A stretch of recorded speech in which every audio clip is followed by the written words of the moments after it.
Hello and welcome to my country presentation on Spain. I picked Spain because my mother is from Spain.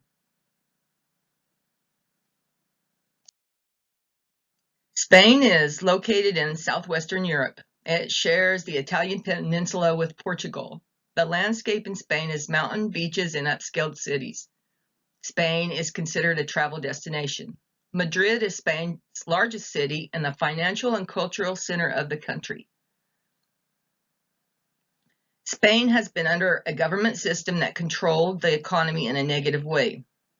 The country had always stood alone without interference or funding from anyone. The government controlled import and export policies, and they were unreasonable and stifled the economy.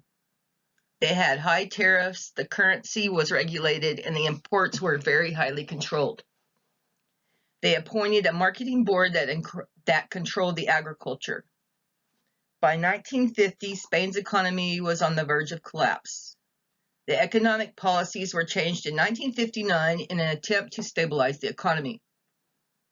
Spain's economy improved and began to grow at a rate of 6.6% per year, and foreign investment increased rapidly.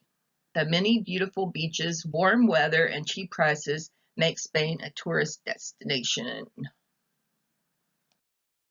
On this slide, we look at the advantages of expanding into the international market. Point 1, the greater opportunities for market growth. International expansion offers companies the chance to gain new territories and customers with the goal of increasing profits. An example would be that UPS opened up an operation in Europe for potential growth of the company. Point 2, diversification.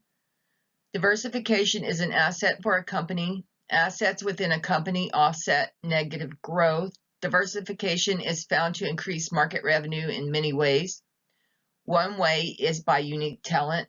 For example, Coca-Cola diversified its global operations to include China, India, South Korea, and Mexico. Coca-Cola felt that getting the top talent would offer the company the unique advantage of increasing productivity, advancing language skills, and diversifying educational backgrounds. This was a benefit for the company's sales and portfolio. Netflix expanded to Amsterdam because the multilingual and international-minded workers understood the customers better. Point 3, image.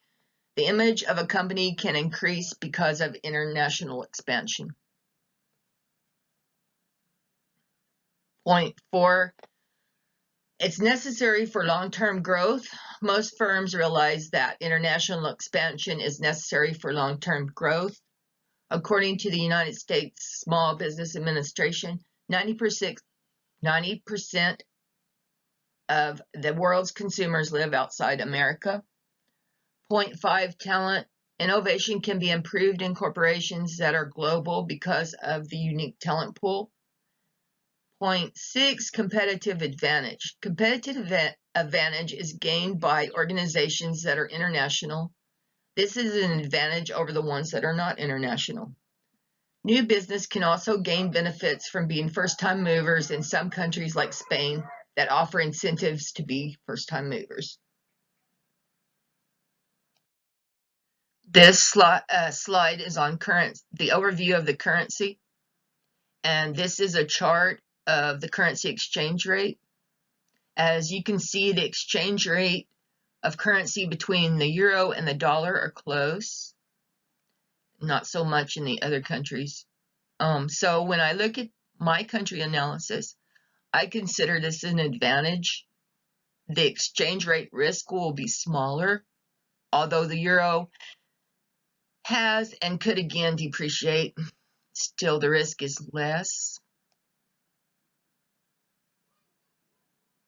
than if the currency was some other being used.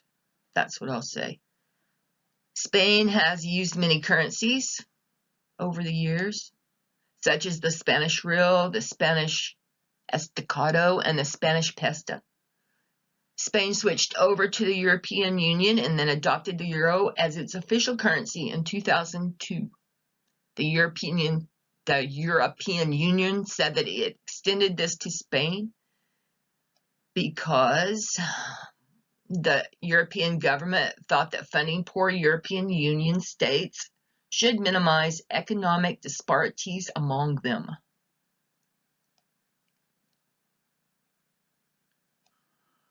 The money that Spain got when it switched helped develop highways, railroads, and airports.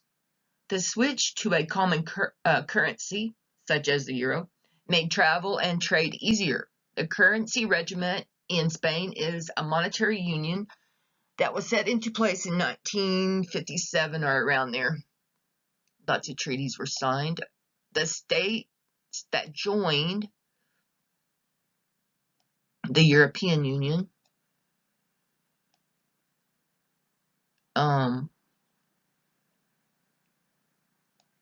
had a fixed rate of exchange.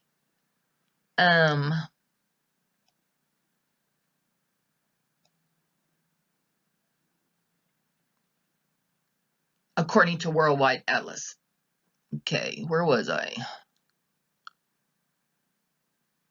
Spain is currently using a floating rate. I found that on some information. The euro plays a role in the exchange rate regimen in countries outside of the European Union. The countries that adopt the currency are entitled to use the euro as their legal tender. This loosens the types of anchoring needing like peg arrangements and fluctuation bands.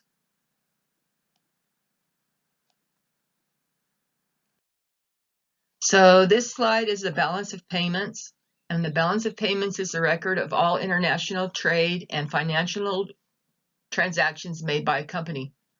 The balance of payments has three critical components: the current account, the financial account, and the capital account. The current account measures international trade, net income on investment, and direct payments. The financial account measures the change in international ownership of assets. The capital account measures financial transactions that do not affect the nation's economic output. The balance of payments is good because it gives a picture of what the country is importing and exporting. It tells the company if they are paying too much for imports or if they are getting a good deal on the imports. Imports and exports have grown in Spain by 70%. On trade deficit, surplus in the balance of payments means that the country is exporting more than it's importing. A surplus boosts the economy in the short term. The increased imports boost production and provide more jobs. Purchasing power, the Central Intelligence Agency reports that the 2002 purchasing power for Spain's exports was around $112 billion, and the imports totaled about $157 billion. This resulted in a trade deficit of almost $35 billion. So this tells me that Spain is importing more than it's exporting.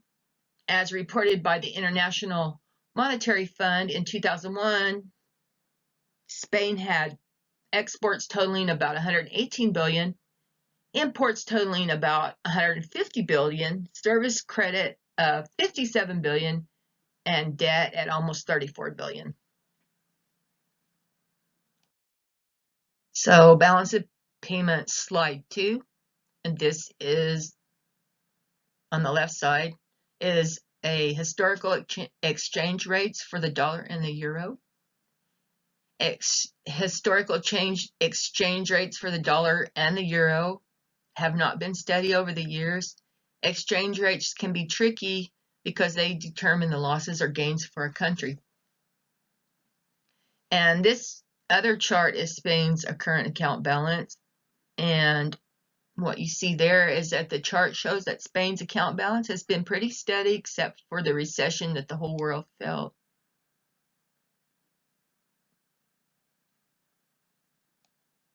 And that was when they almost collapsed. But right there on the end of the chart, it shows like a positive rise in Spain's account balance. So that's good, on a good track. On the foreign exposure slide, growth has been steady in Spain because of the strong private consumption, equipment investment, and the exports. But they do have high unemployment rates. As of 2017, the unemployment rate for Spain was at 16.55%. Most of the jobs that have been created in Spain are said to be unsteady and inferior in quality. So they have what you would say was a inferior talent pool.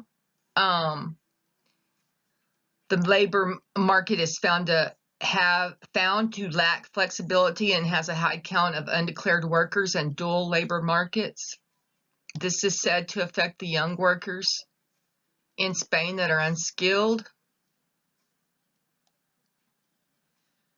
Government interference on the foreign exposure risk. The tax collection for Spain is low by European standards. The country of Spain is considered a medium-sized power in the economy and has limitations because of its high debt.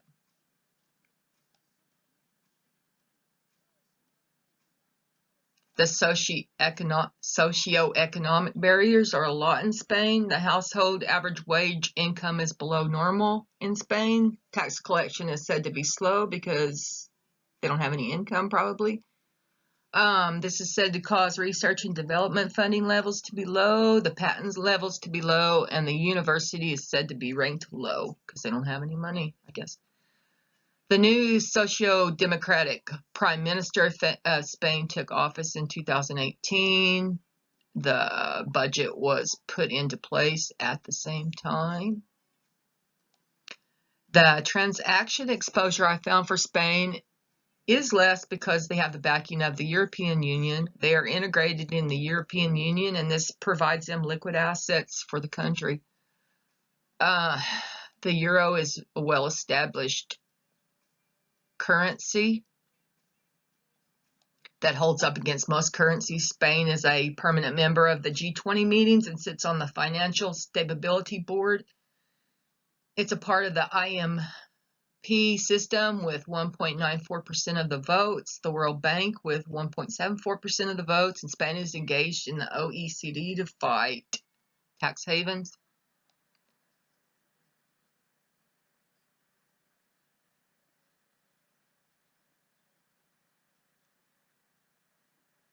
The translation exposure for any country is the accounting representation on a macro level.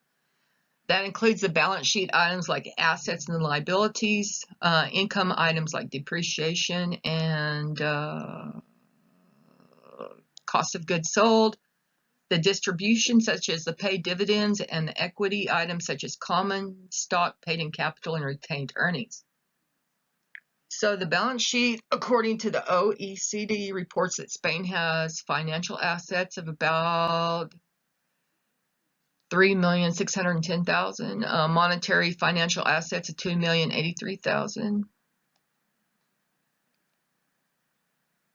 non-MMF investments at $281,100, other financial institutions assets of $466,886, insurance corporation and pension funds at $400,000. Looking at the financial liabilities for Spain, they're at $3,500,000.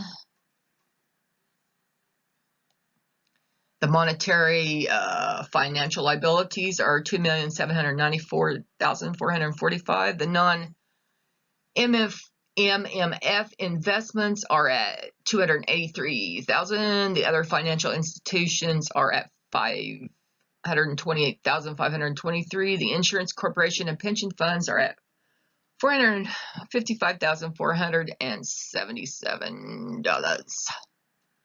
The production exposure for Spain is in the inferior talent pool that is going to determine the efficiency and the effectiveness of the production in Spain. On the risk slide, so backed by the European Union, foreign investors are drawn to Spain for its strong domestic market. the country has a good size of purchasing power. Because it's a member of the European Union, it has access to the markets of Northern Africa and Latin America. Spain is the 7th largest recipient of foreign direct investment in the world. Red tape, the government interference, Spain ranks 136th in the world for ease of use for starting a business. So, under risk, if you were going to look at that, you definitely want to red flag that part. It takes about 180 days to get a construction permit in Spain. Electricity and registering property can be lengthy and expensive. The Comisión Nacional del Mercado de Valor ensures the transparency of the Spanish market. So there is some regulation there. And protects the investors. Yes, it does. Local experience. Risk under local experience, because if you don't have local experience and you're not familiar with the culture of Spain, you're going to need a coach, unless you already know business. As for me, I would have to have someone to get a fair deal, I do believe. Under managing risk for my country, Spain, on the positive side, the euro is strong. When managing the factors associated with the risk in foreign exchange market, countries with strong rising currency value mitigate risk, so that's good. On the negative side, the high debt ratio. Countries with low debt ratios when compared to the GDP are profitable for U.S. investors, which would be me, so that would be good. However,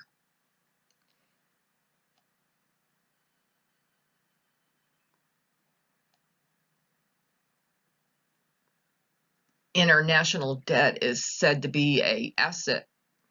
I read that somewhere. Anyway, hedging. You can hedge. You can do all that stuff.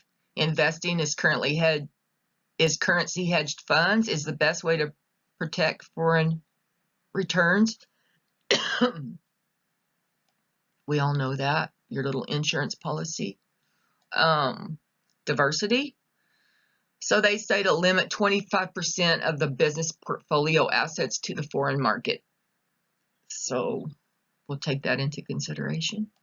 I guess that's wise. You won't lose everything. And know the culture. Like I said before, if you don't know the culture, it could probably be pretty bad. So research before you do anything. The capital budgeting slide. Firms in Spain raise capital, or in Europe, raise capital by issuing bonds, buying stocks in the United States, and in Japan, they buy preferred stock or convertible securities. They use the Euro bond market, and it's more popular than the United States market for foreign debt.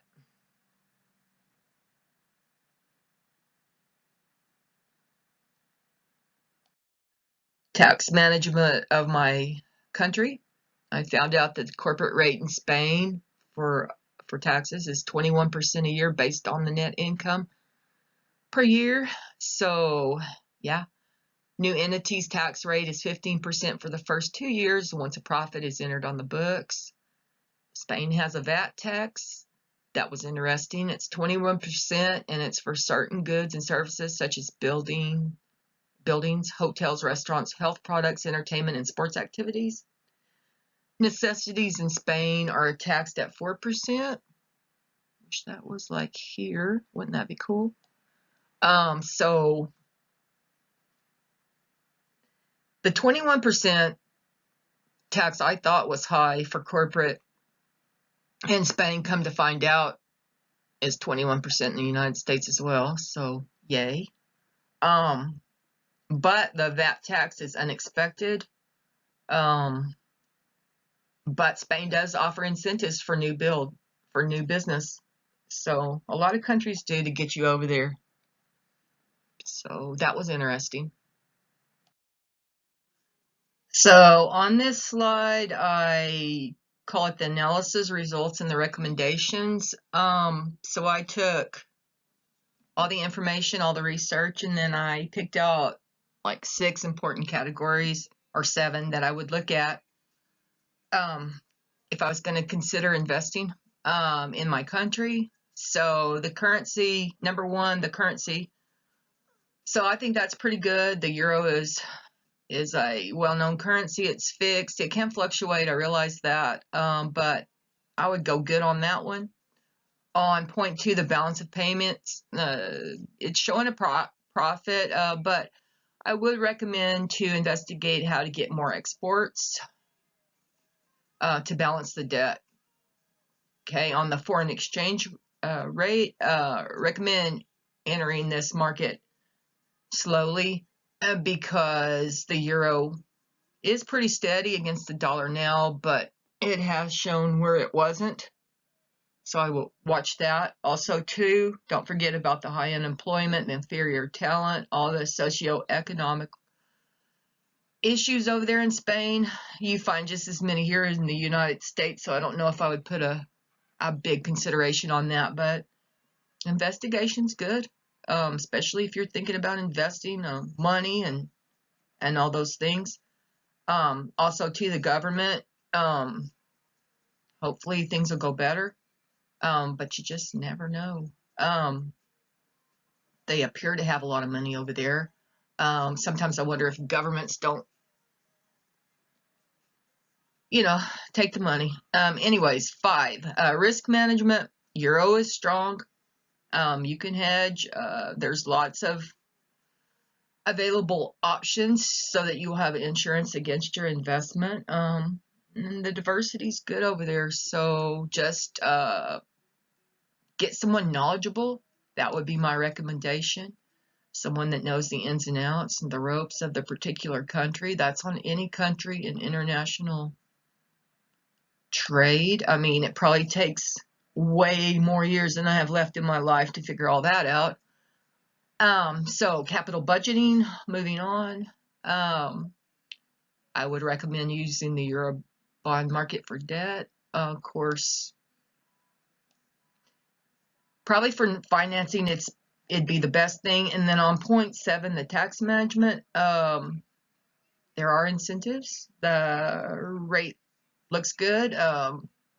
I noticed on one chart it was up to 51% at one time. So be leery. And watch for hidden taxes like a VAT tax. Okay.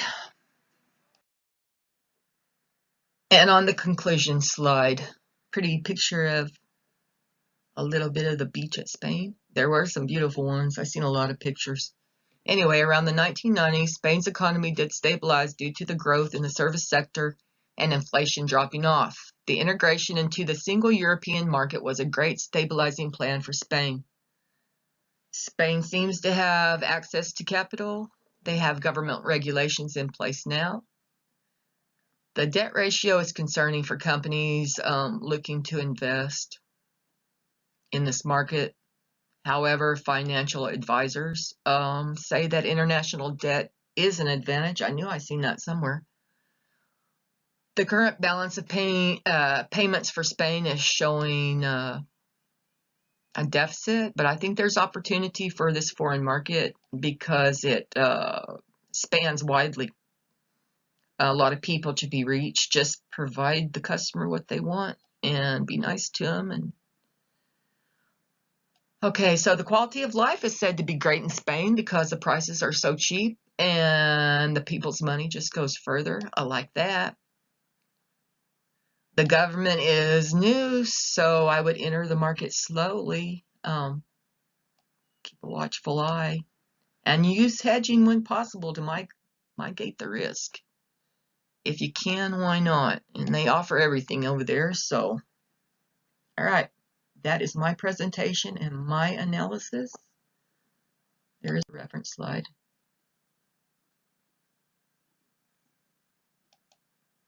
And there it is. And I hope you enjoyed it. Thank you.